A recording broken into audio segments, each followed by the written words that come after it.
bottle this Jun. And I thought, well, this is a good opportunity to record a little video and just show you how to prepare it in the first place. So here goes. So I can imagine that you're probably wondering, well, what is Jun? Because by looking at it, it doesn't look very appetizing, does it? Well, Jun is a type of kombucha. And if you don't know what kombucha is, it's a probiotic drink. It's a fizzy probiotic drink that you can actually, now you can find in health food stores. But you can make it at home. You can prepare it on your own at home. So what is the difference between Jun and kombucha? Well, the difference is actually the food that this thing on the top eats. Now this thing is a SCOBY. SCOBY is an acronym for symbiotic culture of bacteria and yeast. And yes, I know it looks really quite gross, but it's really quite magical. And when you place one of these into some sweet tea, it makes kombucha, or in this case, Jun. So kombucha scobies, they like black tea, green tea, white tea, any tea really, as long as it's not flavoured. For example, this wouldn't be any good because it's green tea but with lemon and ginger, whereas this one would be fine. So they like tea and sugar, just plain old sugar. That's for a kombucha SCOBY. Whereas the Jun SCOBY likes green tea, only green tea, not black, not white, green tea, and honey. Not sugar, honey. So you can only use honey if you have a Jun SCOBY, okay? Because it has as I said, it has adapted to preferring this over sugar.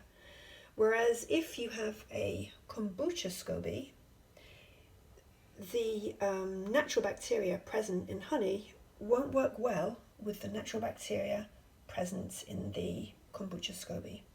Okay, so you can only use honey for Jun.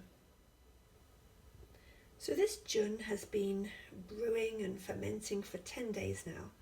So I'm going to bottle it and add some extra bits for the second fermentation.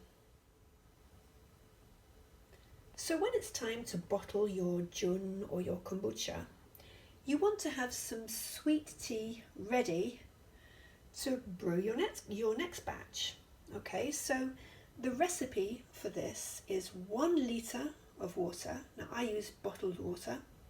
1 litre of water, heat it up, and I add 3 tea bags, or you could use 3 teaspoons of tea. Green tea, remember, if you're using Jun. Let it steep, let it cool down. But just before it cools down, you add 5 tablespoons of honey. I'll write this down in the description anyway.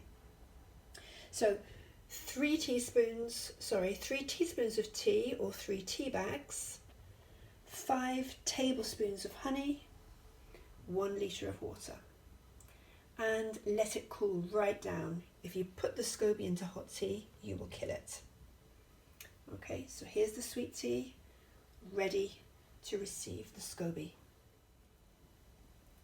Okay, so with a very clean hand, just take the SCOBY out and place it on a clean plate.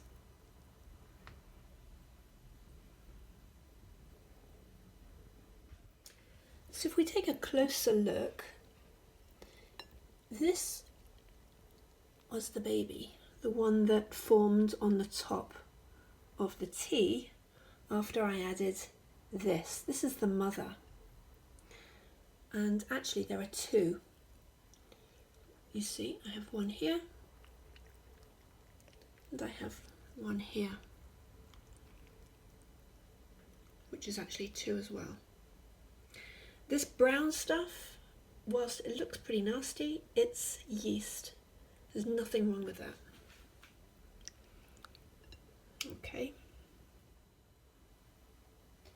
Okay, so here's the Jun, no SCOBY. I've put the SCOBY on the plate and covered it with another plate, just so it doesn't get dusty or anything like that. Not that it's going to be hanging around for very long. Anyway, so I've removed 100 millilitres of this because I'm going to brew some more, and so I need to save 100 millilitres.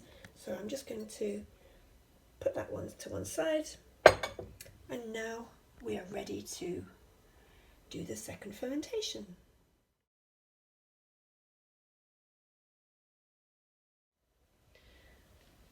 So for the second fermentation, you need bottles, or a bottle, with a clip top like this. Okay, this is so you can get a nice fizzy kombucha or a fizzy Jun in this case. The bottles don't have to be sterile. You do have to wash them well though, and make sure there's no soap residue at all. So I wash them with a bottle brush, and rinse them really well with hot water. Not boiling water, but just hot water, and rinse really well.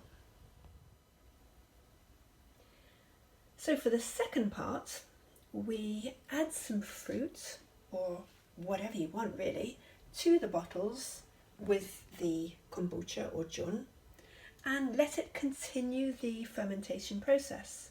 So here I have some lemon, ginger, pineapple and frozen blueberries. And I think I shall put pineapple, ginger and lemon in one bottle, and blueberries and maybe ginger and lemon as well into the other. Okay, so I have put pineapple, ginger and lemon in this one, and frozen blueberries, ginger and lemon in this one. I put more ginger in the pineapple one than this one though. And now I'm going to pour the Jun into the bottles. If you want to strain off the bits of yeast, by all means go ahead. You don't have to. I mean, when you go to drink your final kombucha or Jun, you're probably going to be straining it anyway, because look, you've got all these bits in it. But you don't have to. If you want a less alcoholic Jun or kombucha, then you might want to remove the yeast.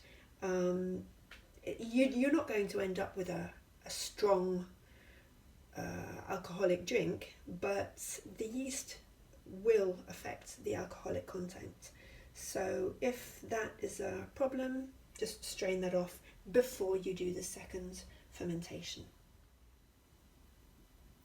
So here we have the bottles filled up practically to the top.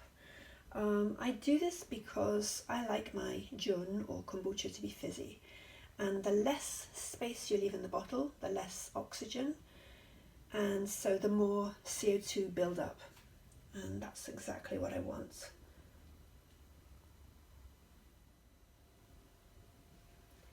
I like using frozen blueberries for Jun and kombucha because practically as soon as you add them to the liquids, it just turns into this beautiful ruby red colour. Whereas if you add not just fresh blueberries, that doesn't happen. It happens gradually over time, but if you use frozen, just look at that. Gorgeous.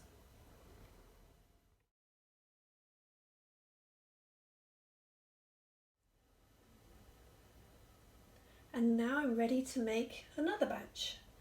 So I have my honey sweetened green tea, 1 litre of it, my Jun SCOBYs, my strong starter tea, and a nice clean jar for the journey.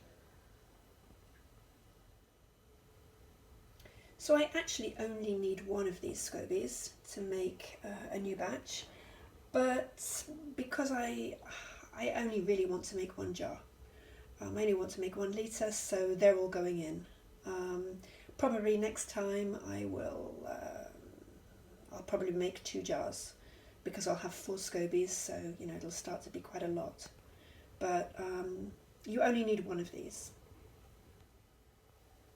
So here's the litre of honeyed tea, 1 litre of water, 3 tea bags, and 5 tablespoons of honey.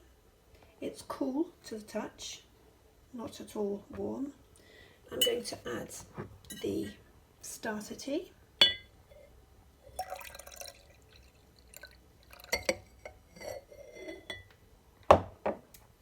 And now the scobies.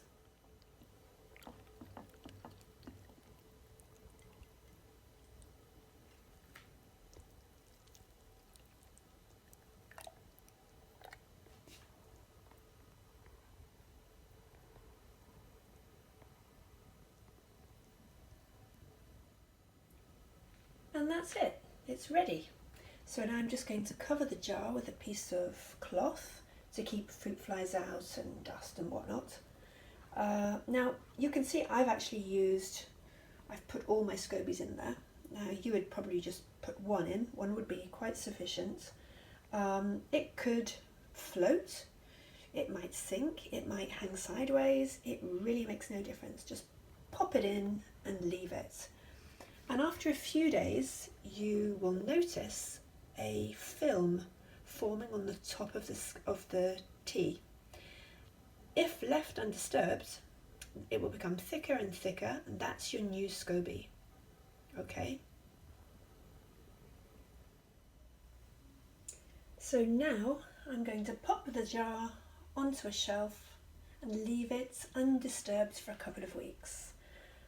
Just wait for the new SCOBY to form on the top, and then I'll have a taste. And if it's to my liking, then I'll bottle it, and I'll just repeat the procedure that I showed you today. And as for these bottles here, I will be keeping a very close eye on them, because I think that this one especially is going to be very, very fizzy. So I will be burping it. By burping it, I mean just opening the lid just enough to let off a little bit of gas. So it doesn't become impossible to open, because sometimes when you have something that's super, super fizzy, it's really difficult to open without it just spraying everywhere. In that case, then it's best to put it into the fridge before you open it. So yeah, I will definitely be burping these at least once a day, because I've already opened this one just to have a little check, and there was already a little bit of gas. So I think this one, before I go to bed, I shall burp it again, and then definitely tomorrow morning. So that's it. Here is the Jun, but this could also be kombucha. The procedure is the same. The only difference is, instead of honey, you would use sugar. And instead of green tea, well, you could use green tea, or maybe you would be using black tea, which is the most common tea to use. But you could also use white tea. So the procedure is the same. Sweet tea and a SCOBY. And the second fermentation is the same as well. So I hope you've enjoyed this video. I hope that it's useful, and that you will be making your own and experimenting with the different flavours. If you enjoyed this video, feel free to subscribe and check out the other videos that I have on my channel. They're all about plant-based living. I should be doing some more videos pretty soon on how to make vegan kimchi, sauerkraut, and I have some other things in mind as well. So stay tuned, and if you're interested, I have a Facebook group called The Plant-Based Way, so you can check in there and see what's going on. So if you make this Jun or you make some kombucha, let me know. I'm curious to hear how it turned out. Until next time, buon appetito!